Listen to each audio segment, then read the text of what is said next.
à tous et bienvenue dans votre journal Paranormal. Nous sommes aujourd'hui le vendredi 15 novembre 2013. Le week-end est là, enfin, au top de l'actu et surtout pour ce débrief de l'actu en seulement 2 minutes, une déclaration de Geneviève de Fontenay chez Jean-Marc Morandini. Au micro de Jean-Marc Morandini, la dame au chapeau, Geneviève de Fontenay, a confirmé qu'elle n'était désormais plus en conflit avec la société Endemol, avec qui quand même elle était en guerre depuis plusieurs années, et pourrait organiser son concours comme elle le souhaite. On est super ravis.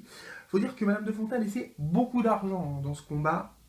Maintenant qu'elle a pratiquement plus rien, comme elle sait le dire à chaque fois, pour essayer surtout d'apitoyer le public, hein. À mon avis, en ayant même quasiment rien, elle a toujours plus que beaucoup de gens, à mon avis. C'est sûr que bon là, vaut mieux arrêter les frais, hein.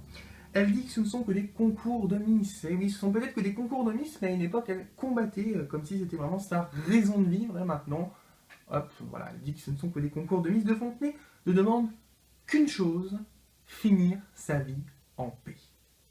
Et bien, qu'elle finisse sa vie en paix et qu'elle nous foute la paix avec ses Miss superficielles, on ne veut plus en entendre parler. C'était la dernière fois. C'est un petit coup de gueule, mais c'est pas grave.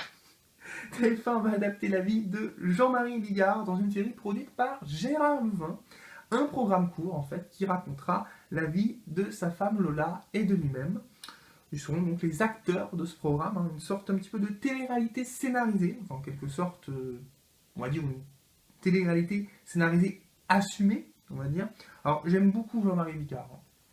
C'est vraiment un humoriste de talent, hein, vraiment il est très drôle, je vais le voir bientôt sur scène d'ailleurs, mais franchement, oui, ça va être marrant. Mais c'est pas un brin prétentieux de faire une série à son nom, racontant sa vie, même si on sait que ça va être un petit peu, voilà, ça va être drôle quand même. Bon, c'est sûr que ce sera plus drôle que si on faisait une série sur ma vie. Mais bon, on verra ce que ça va donner. Également dans l'actu, Cyril Ferraud prépare une émission de radio en duo avec Mireille Dumas. Chic. Michel Fugain a déclaré que le web, c'était les chocs publics. C'est agréable. Et HBO va lancer une nouvelle série autour d'Amiguet, intitulée Looking. Voilà pour ce journal Paranormal. Vos réactions, bien sûr, c'est toujours sur les réseaux sociaux. Je vous retrouve bien évidemment lundi pour une nouvelle semaine du journal Paranormal. Je vous souhaite en tout cas un excellent week-end. Ciao.